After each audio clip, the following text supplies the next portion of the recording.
तो hello friends, स्वागत है आप सभी का आपका अपना यूट्यूब चैनल प्रॉपर क्लास में। पिछले क्लास में हम लोग यह पढ़े थे कि किस प्रकार से आपका जो समय वेग होता है उसका ढाल बनता है, ठीक ना। जिसमें हम लोगों ने जाना था कि इस तरह से अगर आपका ग्राफ होगा तो यहाँ पर आपका क्या हो रहा है कि त्वरण जो है पॉजिटिव में है, और इस तरह से होगा तो आपका जो है त्वरण यानी ए जो है ए का वैल्यू जो है 0 होगा। और अगर यह आपका ग्राफ इस तरह से बन रहा है इसका मतलब आपका त्वरण जो है निगेटिव में होगा, ठीक ना। यही ना हम लोग पढ़े थे। तो चलिए इसी को आगे बढ़ाते हुए हम लोग चलेंगे और देखेंगे।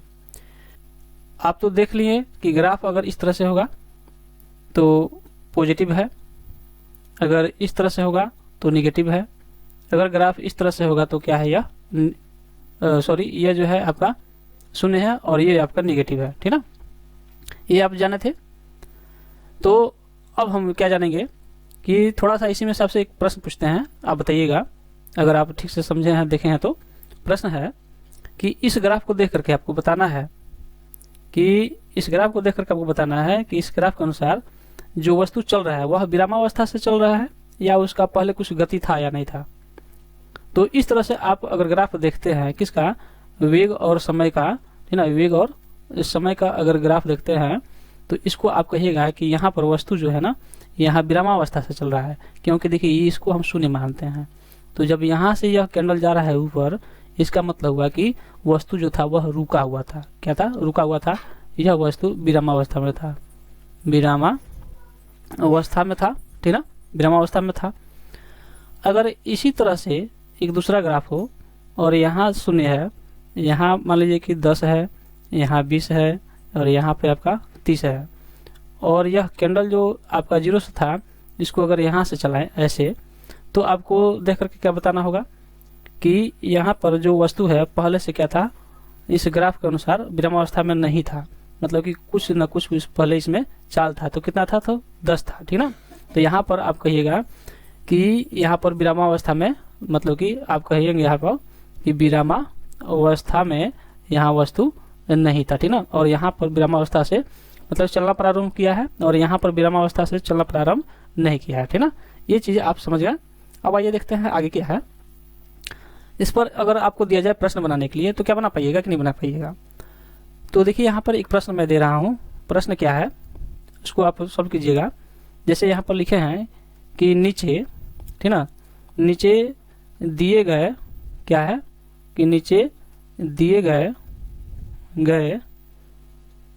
ग्राफ से त्वरण ज्ञात कीजिए। क्या कीजिए? त्वरण का मान ज्ञात कीजिए या त्वरण ज्ञात कीजिए, कुछ भी हो सकता है, ठीक ना। मान ज्ञात करें, ठीक ना, करें। और आपको ग्राफ यहाँ पर ऐसे दे दिया, ये ग्राफ रह गया आपका। जैसे यहाँ पर ऐसे हमने ग्राफ चला दिया, ये आपका 0 है, ये आपका 10 है, यहाँ पर आपका 20 है और यह आपका क्या है 30 है, ठीक ना। और यहीं पर आपका ये 5 हो गया, यह आपका 10 हो गया और यह आपका कितना हो गया 15 हो गया। इसको देख करके आपको क्या करना है, निकालना है त्वरण, ठीक ना। क्या निकालना है? त्वरण। देखिए यहाँ पर त्वरण दिया हुआ है ना, तो त्वरण आपको निकालना है। और यह क्या है? यह आपका वेग है, ठीक ना। और ये क्या है आपका, यहाँ पर समय दिया हुआ है। और प्रश्न है कि इस ग्राफ को देख करके आपको क्या करना है, इसका त्वरण बताना है। तो सबसे पहले हम यहाँ देखेंगे कि देखिए वस्तु कहाँ से चलना प्रारंभ किया है, 0 से, ठीक ना। तो यहाँ पर वस्तु प्रारंभ से चलना शुरू किया है, मतलब कि u हुआ। तो u का मतलब क्या हो गया? u का मतलब आरंभिक वेग। तो आरंभिक वेग क्या है? 0 है। अच्छा, चलते चलते कहाँ तक गया है, ठीक ना। अगर इसको ऐसे हम मिलाएं, सॉरी इसको हम बताया नहीं था आपको मिला करके, अगर इस तरह से दिया हो ग्राफ, ठीक ना, इस तरह से, तो आपको बताना था कि मतलब कि त्वरण कितना है। तो यहाँ देखिए यह वस्तु कहाँ तक गया है, तो आपका 30 तक गया, ठीक ना। 30 तक गया हुआ है, मतलब कि v यानी लास्ट कितना वेग इसका हुआ है, तो इसका 30 हुआ है।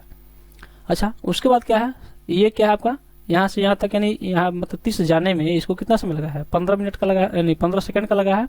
तो आपका t क्या हो गया? t हो गया आपका 15, ठीक ना, 15। आपको निकालना क्या है? आपको निकालना है ये, ठीक ना, ये यानी त्वरण, एक्सेलरेशन, ठीक ना। तो ये निकालना है। तो ए का फॉर्मूला होता क्या है? तो ए का फॉर्मूला होता है v माइनस यू बटा टी, ठीक ना। तो देखिए v क्या है? v आपका 30 है, तो यहाँ पर लिखते हैं हम 30 माइनस यू क्या है, यू आपका यहाँ पर 0 है तो यहाँ पर 0 लिखते हैं। यहाँ पर टी दिया हुआ है, टी कितना है 15 दिया हुआ है तो हम यहाँ पर 15 लिखते हैं। और 30 में से 0 गया तो 30 हो गया आपका, और यहाँ पर आपका 15 हो गया, और इसको कटाते हैं तो कितना हो जाएगा आपका 2 मीटर प्रति सेकंड स्क्वायर, ठीक ना, 2 मीटर प्रति सेकंड स्क्वायर इसका क्या हो गया, त्वरण हो गया। इस प्रकार से इसको आप ज्ञात कर सकते हैं। अब अगला क्या है, सब तो जान गए, लेकिन अब एक चीज और, तब से आपने इसको देखा कि इस तरह से है तो हम लोग इसे अच्छा ये बताइए कि यह जो यह लाइन हम खींच रहे थे, यह कैंडल जो ऊपर की तरफ जा रहा है, इसको क्या कर रहा है, यह क्या बता रहा है, यह हमको क्या बता रहा है जी, तो त्वरण बता रहा है। क्या बता रहा है, त्वरण। तो अगर इससे संबंधित आपको से प्रश्न पूछा जाए, कहा जाए कि बताइए कि समय और वेग के ग्राफ से क्या ज्ञात किया जाता है, ढाल से, यानी ग्राफ से नहीं ढाल से, ठीक ना। यानी ये क्या हो गया आपका वेग हो गया, ठीक ना, वेग हो गया। ये क्या हो गया आपका समय हो गया। और इसके जो ढाल जो निकल रहा है ना, ढाल से हमको क्या पता चल रहा है, हमको त्वरण पता चल रहा है, ठीक ना। तो यहाँ पर प्रश्न पूछा जा सकता है कि समय और त्वरण के ढाल से क्या ज्ञात किया जाता है। तो इसका आंसर हो जाएगा आपका, यहाँ लिखेंगे समय, या लिख सकते हैं समय, ठीक ना, समय वेग या वेग समय, कुछ भी लिख सकते हैं।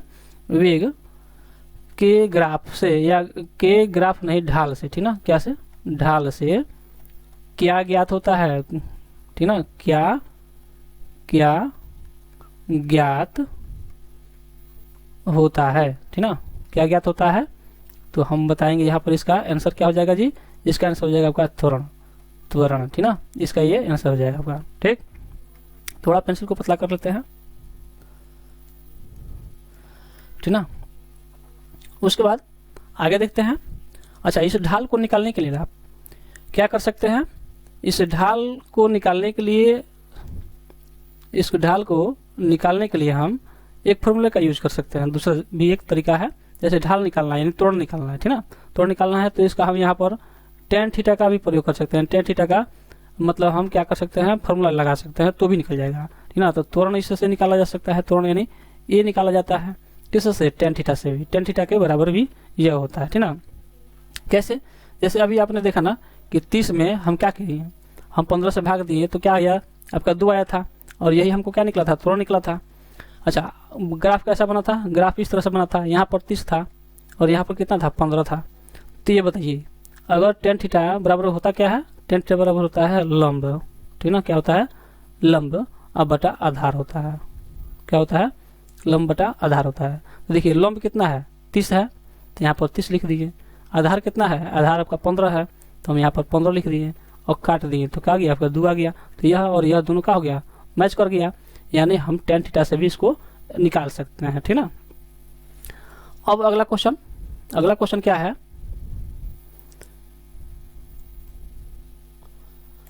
अगला क्वेश्चन हमारा है कि वेग समय ग्राफ से त्वरण ज्ञात कीजिए। एक और हम क्वेश्चन देखते हैं, यानी वेग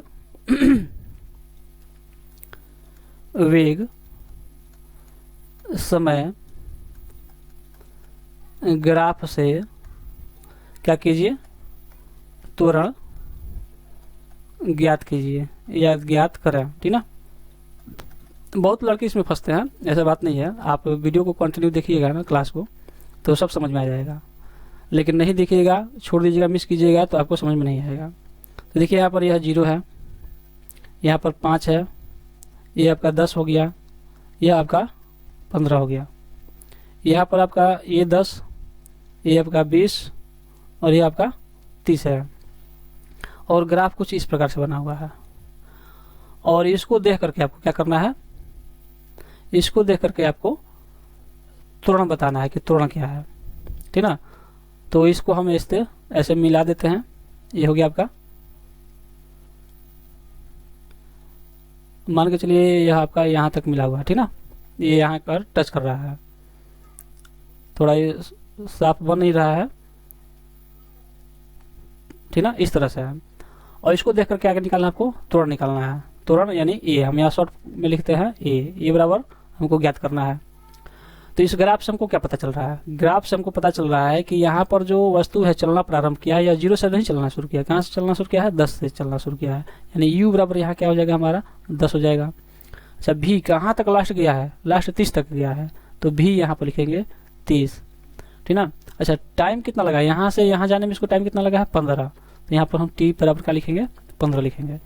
अब हम a का फॉर्मूला लगाएंगे, a बराबर होता है आपका v माइनस यू और बटा t। क्या हो जाएगा यहाँ पे u बराबर कितना है, u बराबर आपका 30 है, v बराबर कितना है आपका 30 है, u बराबर कितना है आपका 10 है, तो हम यहाँ 10 लिखते हैं, बटा में कितना है 15 है, ठीक ना।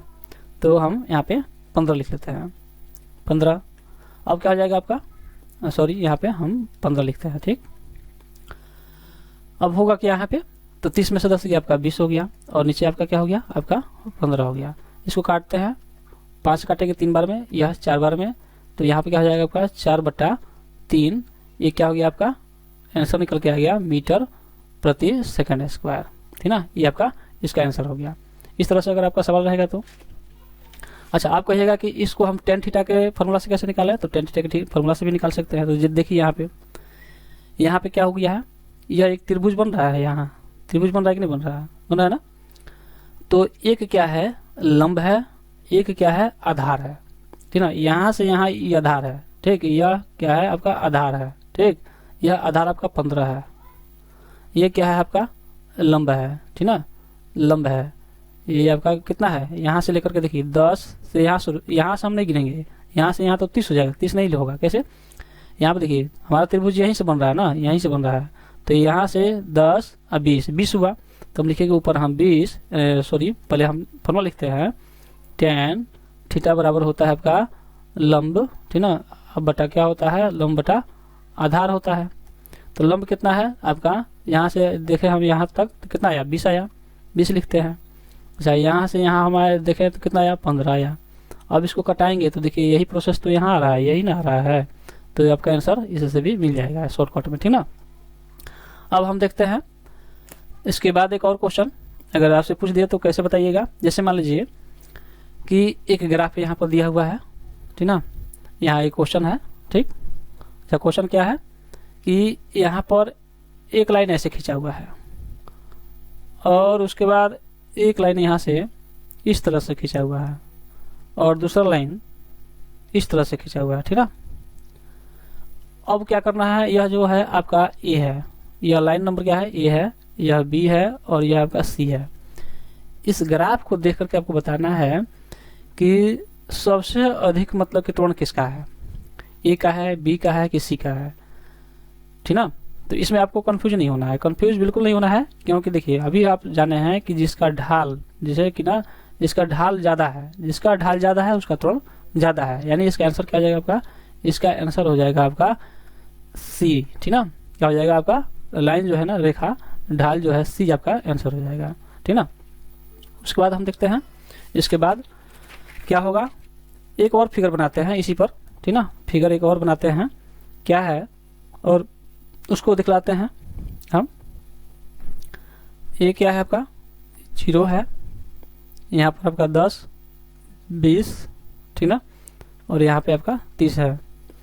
उसके बाद यहाँ पर का 5 10 और आपका यहाँ पे 15। ये क्या है आपका समय है यानी टी है, यह क्या आपका वेग है यानी यह क्या है भी है, ठीक ना।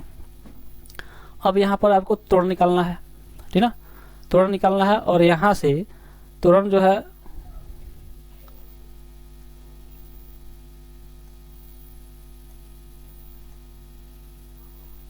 एक मिनट लाइन गायब हो गया था। अच्छा चलिए आपको यहाँ से क्या करना है त्वरण ज्ञात करना है और यहाँ से यह लाइन आपको इस तरह से दिया हुआ है, ठीक ना, इस तरह से दिया हुआ है। तो आप क्या कीजिएगा यहाँ पे त्वरण निकालने के लिए। अच्छा ये बताइए कि यहाँ पे त्वरण जो है माइनस में है कि प्लस में है या 0 है, तो आप इसको देख करके बता दीजिएगा क्या है, माइनस में है, ठीक ना, माइनस में है। अब आगे का प्रोसेस हम करते हैं जैसे यहाँ पर आपका दिया हुआ है 30 और यहाँ पर दिया हुआ है आपका 15 और इसको काटते हैं तो कितना हो जाएगा 2 हो जाएगा। तो यहाँ पर हम माइनस लिखेंगे, क्यों, क्योंकि ये जो है ढाल को देख करके हमको पता चल रहा है कि यह माइनस होगा, तो इसको लिखेंगे -2 मीटर प्रति सेकंड स्क्वायर, ठीक ना। ये आपका आंसर इस तरह से हो जाएगा।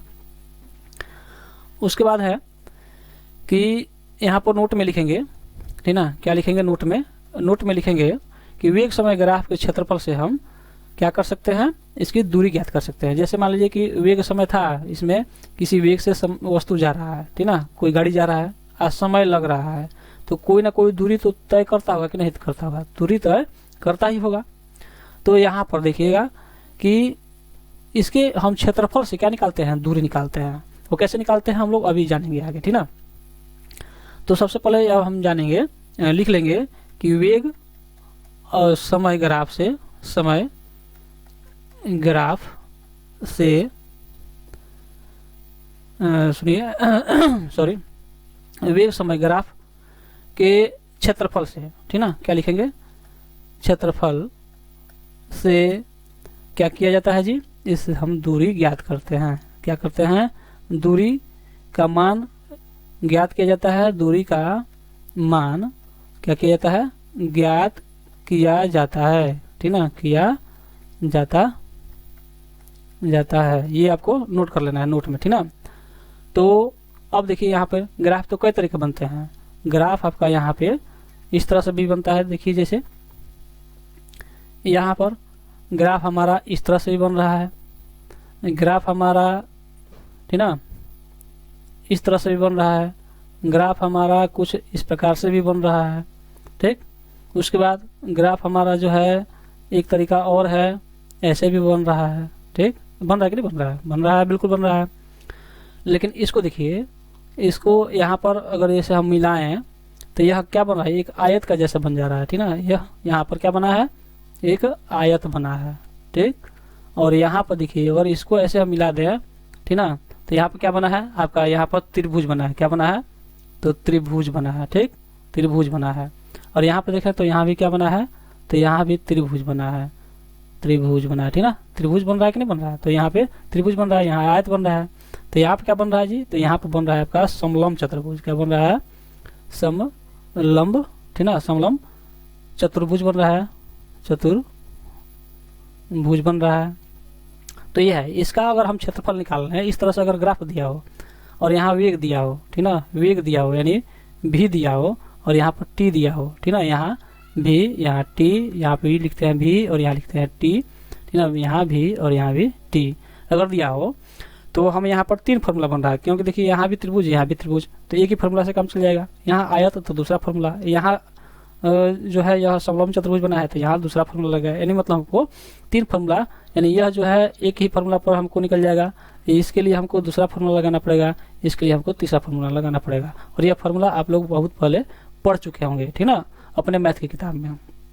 तो यहीं पर हम लोग इसको जानेंगे कि किसके लिए कौन सा फार्मूला लगता है। जैसे मान लीजिए कि अगर ग्राफ में त्रिभुज जैसा बन रहा है और ऐसा, तो इसके लिए हमको क्या फार्मूला लगाना पड़ेगा, तो इसके लिए हमको लगाना पड़ेगा त्रिभुज का जो है, अगर ग्राफ क्या बन रहा है जी, अगर यहाँ पर लिख लेते हैं यदि, ठीक ना, यदि ग्राफ में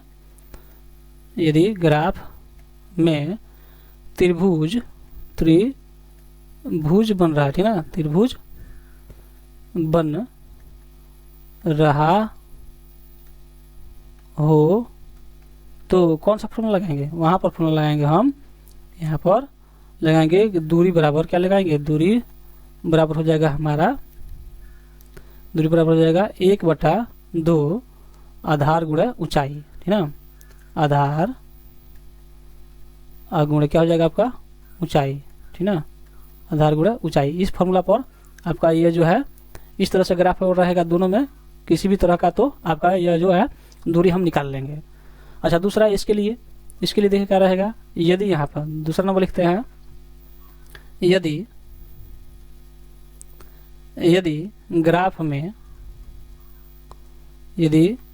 ग्राफ में क्या बन रहा हो जी, आयत, ठीक ना, यह आयत ही तो है, ठीक ना, आयत हो, ठीक ना, हो तो, ठीक ना, तो दूरी बराबर क्या हो जाएगा, दूरी बराबर हो जाएगा हमारा, आयत का क्षेत्रफल क्या होता है, लंबाई गुणा चौड़ाई, तो लिखेंगे लंबाई, ठीक ना, लंबाई गुणा क्या हो जाएगा आपका चौड़ाई, ठीक,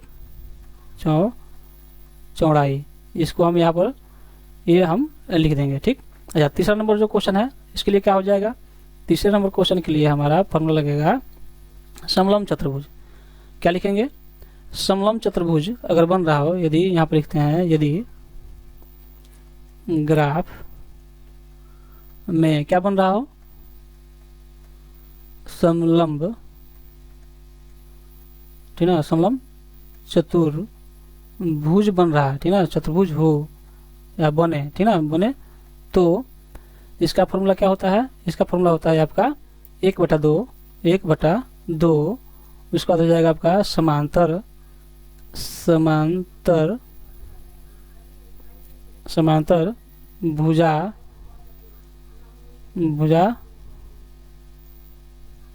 का योग,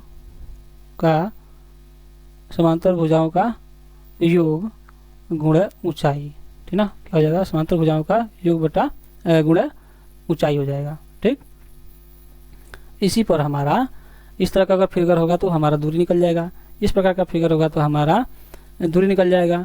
मतलब कि हम आयत का फॉर्मूला लगा देंगे तो हमारा क्या हो जाएगा, दूरी निकल जाएगा। यहाँ पर त्रिभुज बन रहा है तो त्रिभुज का फॉर्मूला लगा देंगे तो त्रिभुज से हमारा क्या निकल जाएगा, दूरी निकल जाएगा। तो 3 तरह के फार्मूला है यहाँ पे और इन तीनों फार्मूलों से क्या हो जाएगा, आपका दूरी निकाला जा सकता है। तो आइए देखते हैं एक हम क्वेश्चन को कि कैसे हम इसको हल कर सकते हैं, इस पर बना सकते हैं। तो यहाँ पे देखिए क्वेश्चन दिया हुआ है इस तरह से कि यहाँ पे हम क्वेश्चन लिख नहीं रहे हैं, डायग्राम बनाते हैं डायरेक्ट और आपको समझाते हैं। जैसे कि यहाँ पर दिया हुआ है 0, यहाँ पे 3 है, यहाँ पे आपका 5 है, इन दो का गैप हो रहा है 7 है, उसके बाद यहाँ पे आपका 9 है, ठीक ना। उसके बाद यहाँ पे आपका मान लीजिए कि 2 है, यहाँ 4 है, यहाँ भी 2 का गैप है और यहाँ आपका 6 है। और ग्राफ में आपको 9 से लेकर के 6 तक का कर दिया है, मिला दिया है इस तरह से। और यहाँ पर आपसे पूछा गया है, अच्छा ये यहाँ पे लिखते हैं कि यह वेग है और यह आपका क्या है, टी यानी समय है। और इससे आपको कह रहा है कि यहाँ पर आपको क्या बताना है, दूरी, ठीक ना, दूरी बराबर बताना है कि दूरी कितना होगा। तो यहाँ पे देखिए इसको देखने से आपको क्या पता चल रहा है, आपको इसको देखने से पता यही चल रहा है कि यह एक त्रिभुज बन रहा है। यहाँ देखिए तो ऐसे आपका त्रिभुज बन रहा है, यह कुछ समझाने वाला बात नहीं है, ये तो एकदम बच्चा सब जानता है कि ये त्रिभुज बन रहा है, ठीक ना। तो यहाँ देखिए ये आपका एक लंबाई हो जाएगा और एक चौड़ाई हो जाएगा। तो हम लंबाई यहाँ पर दूरी बराबर हो जाएगा आपका, दूरी बराबर क्या हो जाएगा आपका, त्रिभुज का क्षेत्रफल। यहाँ लिखते हैं त्रिभुज का, ठीक ना, क्षेत्रफल, त्रिभुज का क्षेत्रफल, क्योंकि दूरी अगर निकालना हो इस तरह का त्रिभुज हो तो त्रिभुज का ही क्षेत्रफल हम निकाला करते हैं। तो त्रिभुज का क्षेत्रफल क्या होता है, क्षेत्रफल बराबर होता है 1/2 गुणे आधार गुणे क्या होता है, ऊंचाई होता है, ठीक, ऊंचाई, आधार गुणा ऊंचाई। तो यहाँ देखिए 1/2 हो गया, आपका आधार कितना है, आधार आप मान लीजिए कि 6 है तो गुणा में हम लिखते हैं 6, और यहाँ देखिए क्या है 9 है आपका ऊंचाई, तो हम यहाँ पे 9 लिखते हैं, 2 से कटाते हैं, आपका यहाँ पे क्या हो गया 3 बार में कट गया, और 3 को हम 9 को 3 से गुणा कर दिया, 3 को 9 से गुणा करें तो बात ही किया, तो 9 3 आपका 27 हो गया, ठीक ना, 27 मीटर। तो इसकी यह दूरी निकल गई। इस तरह से आप फार्मूला लगा करके निकाल सकते हैं। तो अगले जो आपने फार्मूला देखा आयत का और आपका समलंब चतुर्भुज का, तो दोनों को आप निकाल सकते हैं और इसको हम अगले वीडियो में निकाल के और आपको बताएंगे कि किस प्रकार से इसको निकाला जा सकता है। इतना ही इस वीडियो में। चैनल पर अगर आप पहली बार आए हैं तो चैनल को सब्सक्राइब कर लीजिए, ताकि अगला वीडियो जैसे ही डालें हम अपलोड करें तो आपको उसका नोटिफिकेशन मिल जाए। और हाँ, आप क्या कीजिएगा कि नोटिफिकेशन को जब जैसे आप ऑल पर क्लिक करते हैं तभी आपको मिलता है, यानी आप सब्सक्राइब कीजिएगा, बगल में आपको बेल आइकन आएगा, वहाँ पर क्लिक कीजिएगा तो आपको ऑल लिखा हुआ आएगा और उसको क्लिक करना होता है। जैसे क्लिक कीजिएगा तो आपका बेल आइकन ऑन हो जाएगा और अगला नोटिफिकेशन आप तक पहुँच जाएगा। तो चलिए मिलते हैं अगले वीडियो में, तब तक के लिए सभी को धन्यवाद। जय हिंद, जय भारत।